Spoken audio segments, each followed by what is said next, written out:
teman-teman, perkenalkan nama saya Agnes Sungkuy Supiran, biasa dipanggil Siu. Saya duduk di bangku kelas 9 SMP Negeri 1 Tanjung Bunga. Hari ini saya akan menceritakan sebuah cerita rakyat dari Flores Timur yang berjudul Tonu Nogo Emak. Oh iya teman-teman, penasaran dengan ceritanya? Ayo simak video berikut ini bersama saya. Pada zaman dahulu kala, di sebuah desa bernama Tanawatu Maibelang Burak, hiduplah dua orang anak teman-teman, yakni Pondasi Kaung Ale dan saudarinya Nogo Gunung Emahnya. Pondasi diwarisi oleh ayahnya sebuah rebah. Pada suatu hari, ketika Nogo Emah sedang memainkan rebah, tiba-tiba teman-teman, tali rebahnya putus. Pondasi yang mendengarnya pun sangat marah. Ia pun membentak Nogo Emah, katanya, "Kau apakan rebahku? Kenapa tali rebahku bisa putus? Maafkan aku, Kak. Ketika aku memainkannya, tiba-tiba tali rebahnya putus." Nogo Emah yang merasa bersalah memutuskan untuk pergi mencari rebah pengganti. Bertahun-tahun ia mengembara, tibalah ia di Bukit Kasarua, tepatnya di desa suku Demen Pagong. Di sana, ia melihat rebah milik suku Demen Pagong sama miripnya dengan miliknya Pondasi. Ia pun meminta mereka agar rebah itu diberikan kepadanya. Ia pun kembali ke kampungnya. Setibanya di kampung, Pondasi menyambutnya dengan sukacita. Pada malam hari tiba, Nogo Emah menceritakan semua hal yang terjadi kepadanya. "Saudaraku, rebah itu kudapat dari desa suku Demen Pagong.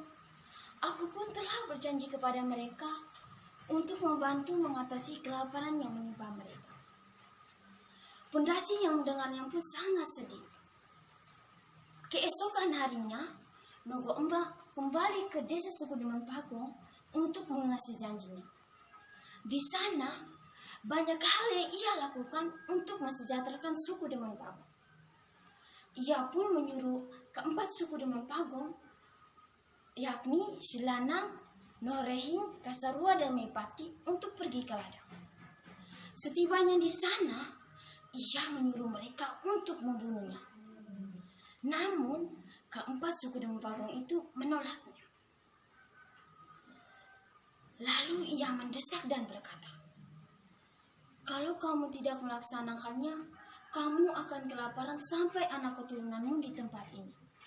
Tetapi, kalau kamu melakukannya, kamu tidak akan lapar sampai anak keturunanmu.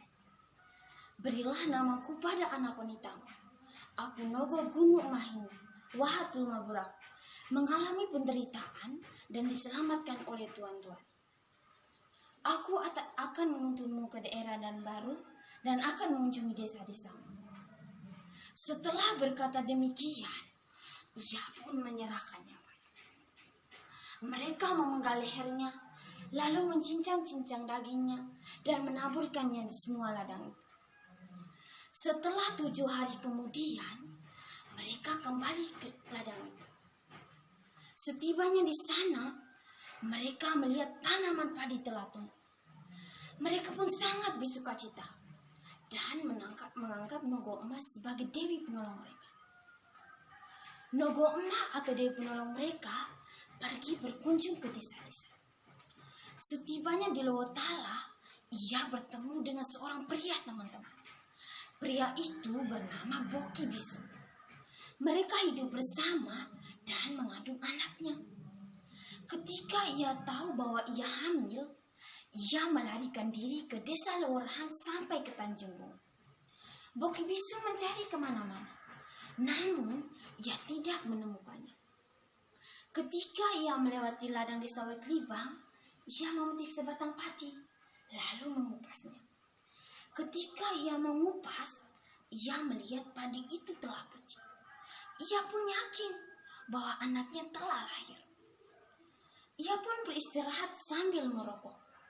Putung rokok itu ia letakkan di sebatang kayu, lalu bersumpah teman-teman. Katanya,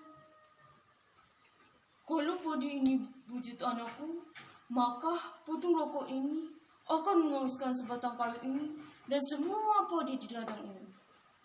Tetapi kalau padi ini bukan wujud anakku, maka putung rohku ini tidak menguruskan sebatang kayu ini dan semua padi di ladang ini.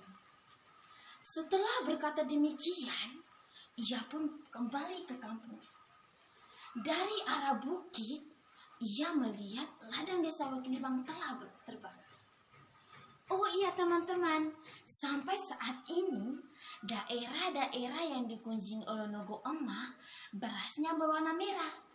Sedangkan daerah-daerah yang dikunjungi oleh Nogo Boki Bisu berasnya berwarna putih. Sekian dan terima kasih teman-teman.